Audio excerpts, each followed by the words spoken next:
And welcome back to the Hot Lap. The Bahrain Grand Prix is now officially in the history books. So might seem the 2024 championship, no. But there is hope. And we'll get into that hope towards the end of the show. Welcome to our Bahrain Grand Prix review. So coming up, well, Max Verstappen, surprise, surprise, wins the Bahrain Grand Prix. Mercedes and that race pace. Well, Toto Wolff Hamilton said, we've set the car up for the race. Yeah. Where was that pace? No, on my poet, and I didn't know it, but Tsunoda on those team orders with Daniel Ricciardo. That got a bit awkward, didn't it? Also, Sainz was not going to go away this season if this race is anything to go by. Yes, he's going to show everyone that, yes, you got rid of me. You got rid of the wrong person, perhaps.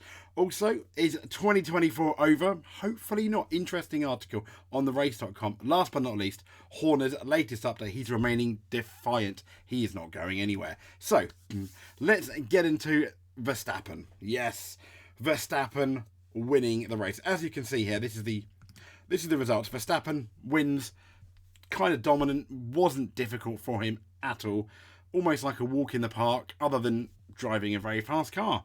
Best, it is the fastest car. He is one of the best drivers on the grid. He finished 22 seconds ahead of his teammate Perez, who I think started fifth. Not really great.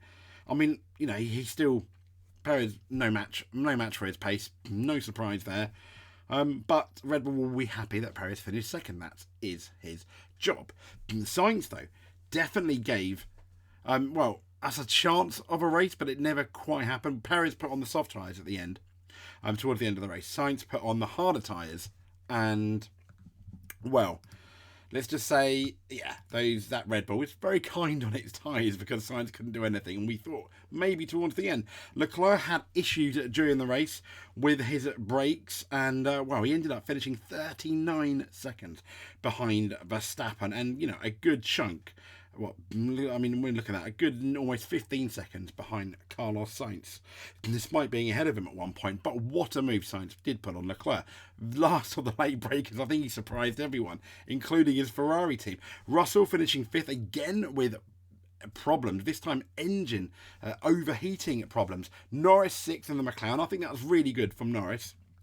Lewis Hamilton 7th, once again, just like Russell. Where was that race pace? Piastri 8th, solid.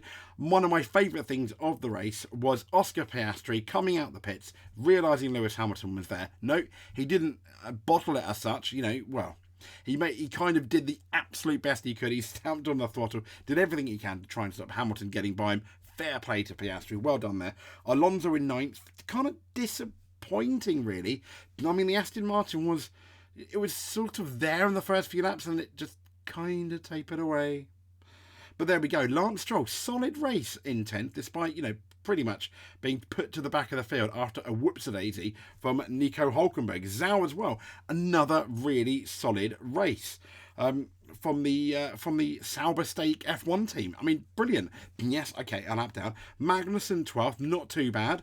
Ricciardo 13th, Tsunoda 14th. There slight controversy between those two, simply because they swapped positions, despite Tsunoda being right behind Magnussen, but they wanted Ricciardo to take over, and no change. Neither of them got by Magnussen. It was weird, but then they didn't swap back. I guess there were no points involved, but still. Albon 15th, having problems with the Williams, overheating again. Hulkenberg in 16th, yep, his whoopsie-daisy at the beginning of the race turned, a 10th place. He didn't get the best of start into going to the back and getting, I think, a new front wing. But what was interesting, though, when he put the hard tyres on, he did have good pace. 17th, Ocon, 18th, Gasly. Yeah, okay. Not great for Alpine. But I'm not going to put them in our losers category when we do winners and losers. Don't worry.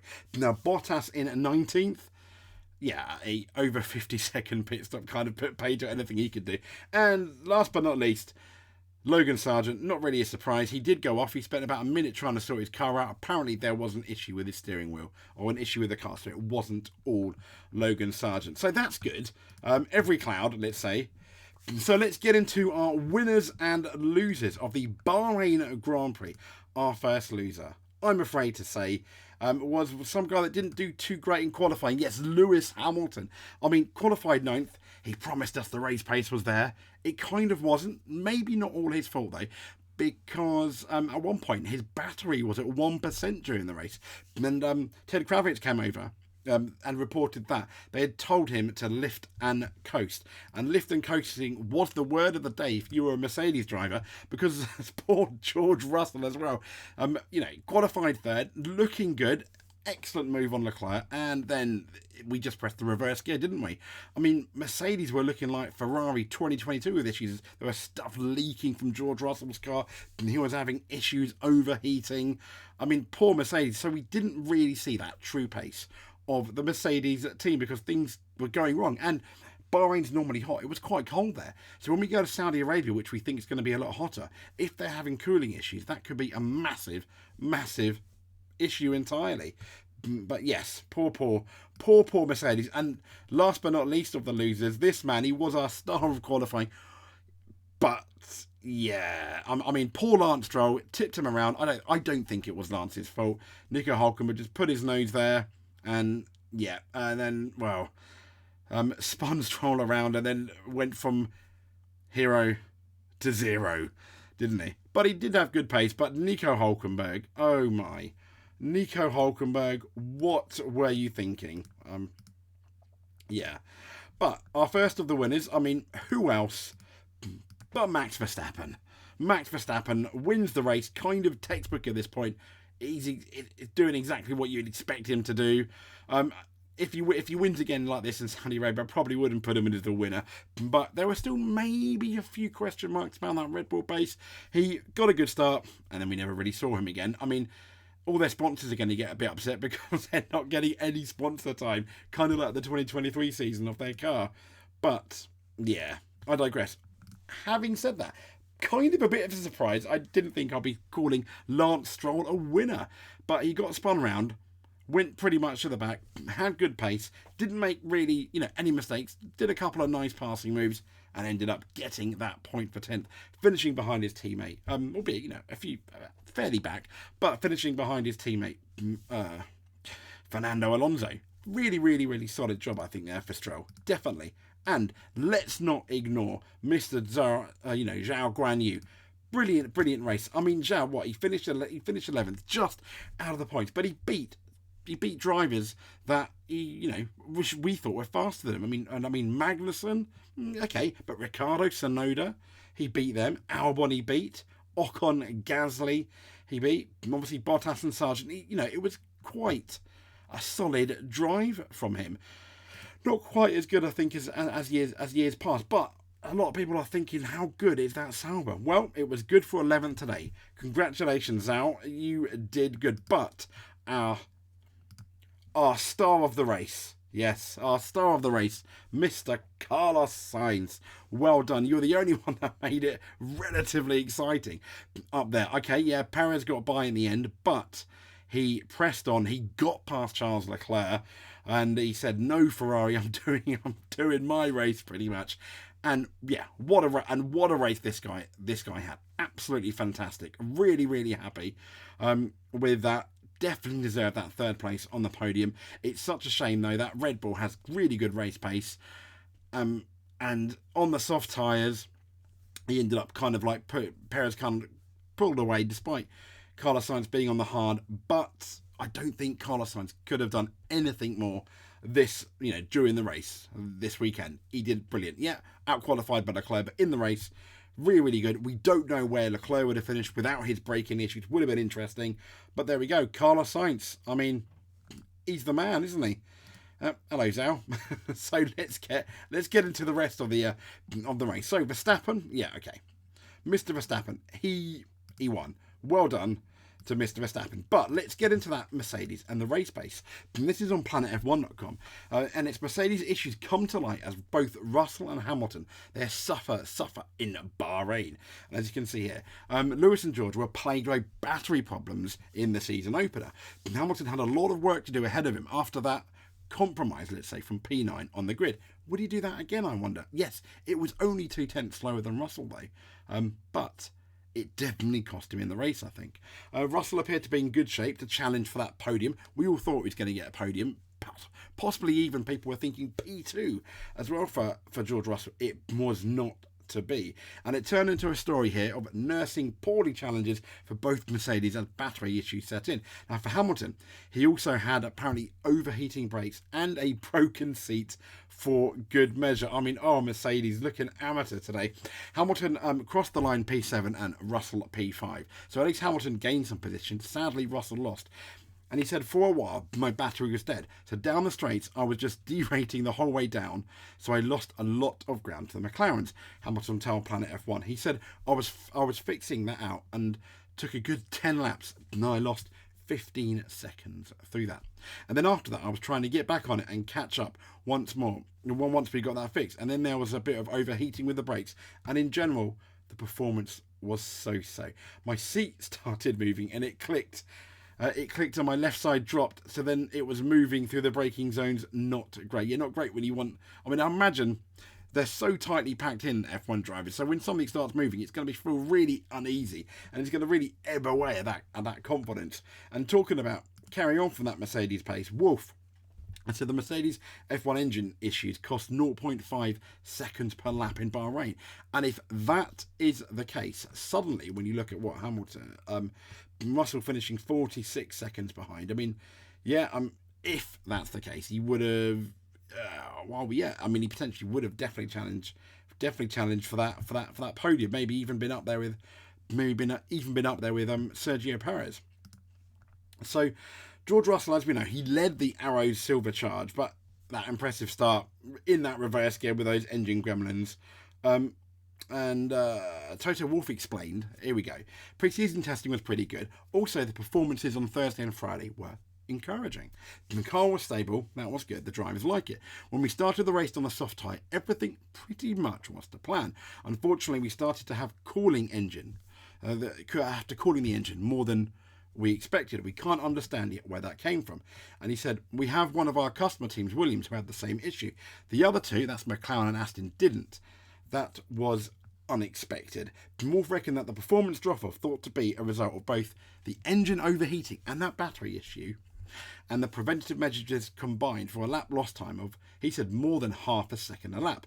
Russell finished 22 seconds behind podium finish Carlos Sainz, 47 seconds behind Verstappen, and 57 after the 57 laps. The Austrian continued. From then on, if you switch 0.3 to 0.4 seconds of power unit performance off, then you have lift and coast on top. So I think at times altogether it was 5 or 6 tenths of a second that we couldn't take from what the car had in it. Therefore it wasn't great fun. At times, he said, we were literally not a few degrees but like 10 degrees running over what we thought we should be. Wolff reckoned the problems will be fixed in time for Saudi. Fingers crossed, Mercedes fans. And so the temperature spikes came independently of Russell and Hamilton running in the dirty air of the traffic. That's going to be even worse if they haven't sorted it out by Saturday. And he said, I think even without traffic at the beginning, we were already over the limit, he explained. We don't know because we pretty much run the same cooling levels than on the long runs than we did in the days before. It just spiked more than we thought. I don't believe that any other team opened the car more than we did before. So it's a thing that was probably more with us. Yeah, concerned for Saudi, but being the optimist, glass is half full. I think that at least then shows that Mercedes, when they get it together, will have more pace, without a doubt, which is good. So they'll be up there. Talking about up there, Yuki Tsunoda. Here we go, from planetf1.com again. He sets the record straight after cool-down lap footage involving Ricciardo emerges. Now, Tsunoda set the record straight after footage emerged of him almost making contact with his RB teammate on the cool-down lap. Eek. The RB drivers found themselves at the centre of a team order storm in the closing laps of the Bahrain Grand Prix. Tsunoda was instructed to swap places with Ricciardo as the pair pursued that 12th place Haas of Kevin Magnussen. But Tsunoda was heard very much voicing that displeasure with when they requested over the radio that he swapped with Daniel Ricciardo. And footage from Tsunoda's in-car camera after the race showed him accelerating hard past Ricciardo on the cool-down lap on the downhill approach hairpin before locking up on the entry of the corner. After Ricciardo overtakes his teammate, Tsunoda is then seen revving hard, power sliding as he repasses Ricciardo on exit with the RB cars separated by inches. Yeah, not good. He said, I wasn't really close with Daniel, to be honest, he said. After he explained the team orders round, Tsunoda vowed to seek answers from the RB team, commenting, to be honest, I don't know. He was outside the points. I was just about to overtake Magnussen. I was side by side in the main straight and got a driver swap in the last few laps. To be honest, he said, I don't understand what the team's thoughts were, so I have to understand what they were thinking. But so far, I don't understand. Now, put to him that Ricciardo was within, 1 second of DRS range at the time the call came to swap places. Tsunoda replied, I was also within a second. I was just overtaking Magnussen. And he also didn't overtake Magnussen. That's quite important, I think, because it showed it didn't work. So he said, I have to review what the team's thoughts were. To be honest, I don't really understand. Now, in situations involving team orders, drivers are often seen re-swapping positions with their teammates before the end of the race if the driver allowed through proves unable to do that overtake.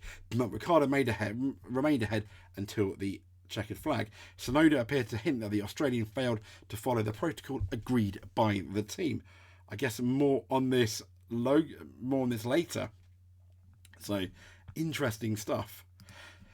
Moving on from what could be getting a interesting to the season. Yes, Carlos Sainz, and it says here from Planet F1, forget the title race. F1 2024's fireworks will come at Ferrari, apparently.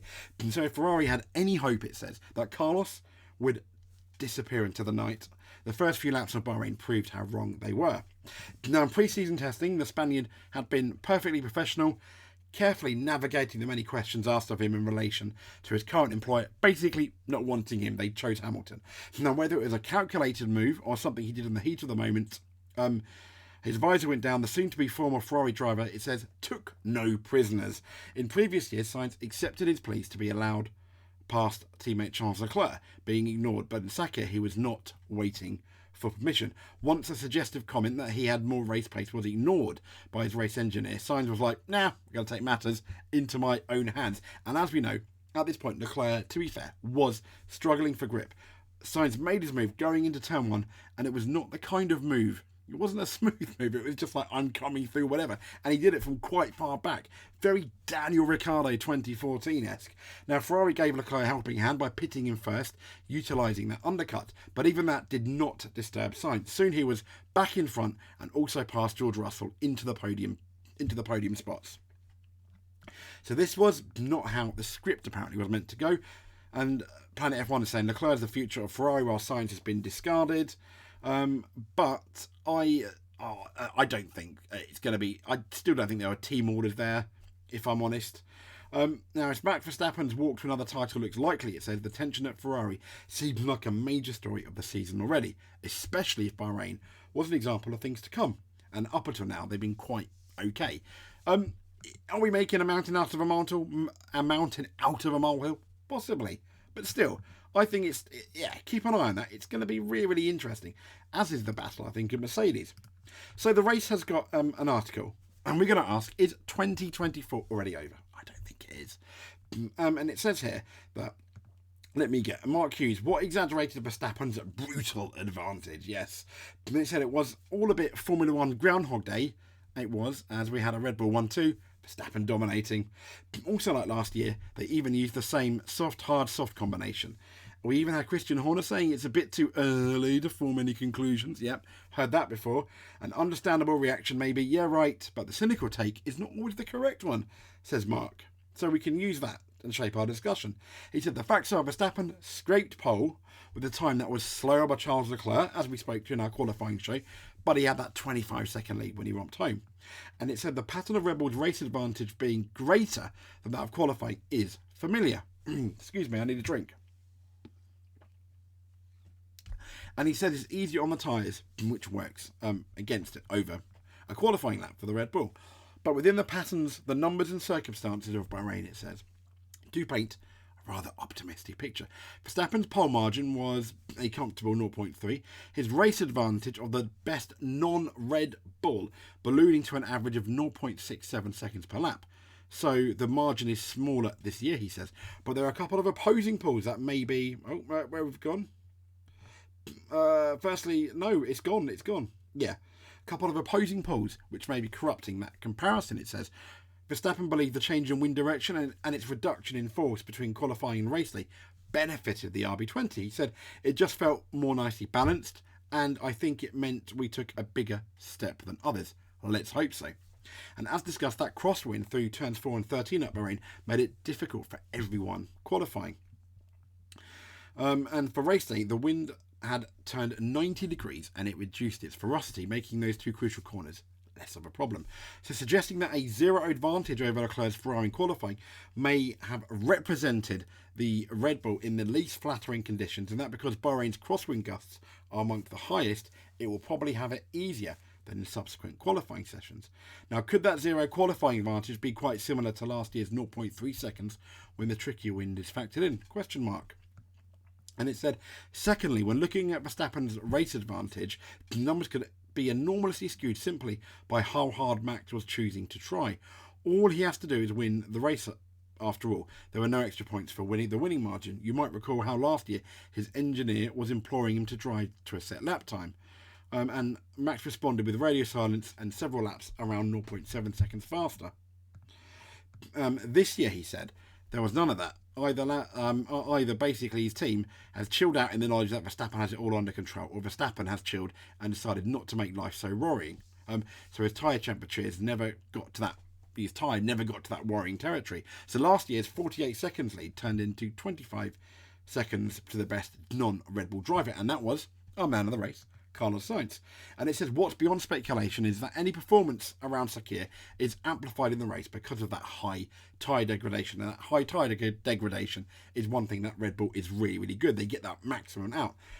And it goes on to say you get past an important threshold of being able to do the race using two sets of softs and only one hard, just as Red Bull. If you stretch out the second stop, say lap 36 or 37, rather than the early 30s of a 57 lap race, Marc said then you could go onto the soft in the final stints. That combination was faster, but was only safe if you were not defending from undercuts. And that's exactly what Max was doing. And what we can say with certainty is that the Ferrari is a significantly better car than its predecessor. As we know, we have a car that can go racing. Furthermore, he says, both Ferraris were compromised by the optimistic sizing of the chosen brake ducts. Leclerc's much more seriously, but presenting problems for Sainz too, apparently. And in testing, that really wasn't the case. And it was pace good enough to keep pressure on Perez. Now, Perez had a solid race. And it said, Russell said, for the sake of a few milliseconds in qualifying, we lost around 0.4 per lap in the race, recounted Russell. As the PU ran too hot, battery didn't work properly, and we had a lot of lift and coast. And Marc Hughes said this only became apparent after he had put a lap 3 past Leclerc, who was struggling with the Ferrari severely. So he's basically saying there is hope, with everyone having problems, the only guy that didn't have problems were Max and Sergio Perez, and even the McLaren. He was saying that Sakir Bahrain is not the best car, and so he concludes it's only right a competitive racing driver should be optimistic of his prospects. How optimistic should we be for a closer season? Perhaps a little. And Sainz basically said he echoed Norris's thoughts. When Norris said, as you can see here, I think it's as good as it will get for Red Bull. And Sainz echoed Norris, saying, when we get to better tarmac, hopefully our car will come alive. This is the most real limited track of the season and very high deg. So to come here and do this good, the car feels like it's got a good platform. So that's good. So fingers crossed, I guess. Yeah, let's hope it's not over. Last but not least, Hornet update. As you can see here on gpfans.com, it says Horner in defiant stance with wife Jerry after Verstappen win. Yes, Christian Horner and his wife presented a united front after the Bahrain Grand Prix, despite the controversy over the allegations made by the employee and these leaks. So Red Bull, as we know, has dismissed his complaint. Horner has denied it. And Red Bull, Verstappen and Perez seem able to block out the gossip, taking that 1-2 victory. And Verstappen said that was simply lovely, and Horner came over the radio. After speculation that Jerry would not be present in Bahrain, she did turn up and she was there for the podium. So, Horner defiant. He's basically said he's going to be in Saudi Arabia he's still going to remain as the Red Bull team boss, despite these alleged leaks. I guess watch this space. I think he'll still be the team boss. He'll still be here this time next year. The whole thing's a bit embarrassing. And I just hopefully in the next couple of weeks, this just we get some kind of result, or whatever. It's finalised, and we can all move on. It wouldn't surprise me though if we're doing another Christian Horner update within the next week or two, but hopefully not. Hopefully we can just talk about our Formula One. Anyway, that was a pretty long episode. Sorry about that. My voice is about to go. So like and subscribe if you can. Comment below. Let us know what you think. And onwards to Saudi Arabia, which is in a week's time. Absolutely fantastic. Thank you very much. If you made it to the end, you're definitely an F1 champion. And we'll speak to you. And we'll speak to you soon. But before we do that, before we speak to you soon, I'm just going to remind you of our winners and losers, because I like to do that. It's something I like to do. So our winners and losers again. Remember, our winners and losers of the Bahrain Grand Prix. Lewis Hamilton sacrificed quality for race pace. Whoops-a-daisy. It's been a mistake starting P9 and all his overheating problems, but he wasn't the only one overheating, as so was George Russell with our overheating problems. George Russell hitting reverse gear, finishing 5th. Hamilton finishing 7th. Not bad, but still, where was that Mercedes race pace? They look like Ferrari in 2022. Also, another loser, Hulkenberg, from hero to zero. What were you doing in that first corner? Whoops-a-daisy with that front wing. But someone has a lot to smile about, because he's definitely the 2024 favourite for the champion, if not champion-elect already. Max Verstappen absolutely dominated. But he's not our only winner, I think. Lance Stroll, despite being hit at the first corner, finished 10th. Going back, a couple of good passes, and for Lance, I think he did really good. So did Zhou in the Sauber, just missing out on the points in 11th, but beating both RBs, beating both Williams, beating both Haas drivers. I think you couldn't have expected anything more of him. But our star of the race, this man here, Carlos Sainz, gave us a race, made it a tiny bit more exciting than it could have been. I don't think him or Ferrari could have asked anything more of him. He showed that he could potentially be the Ferrari team leader this year, but Leclerc did have problems. So onwards to Saudi Arabia. It's going to be an interesting season between these two. This has been the hot lap. We'll speak to you soon.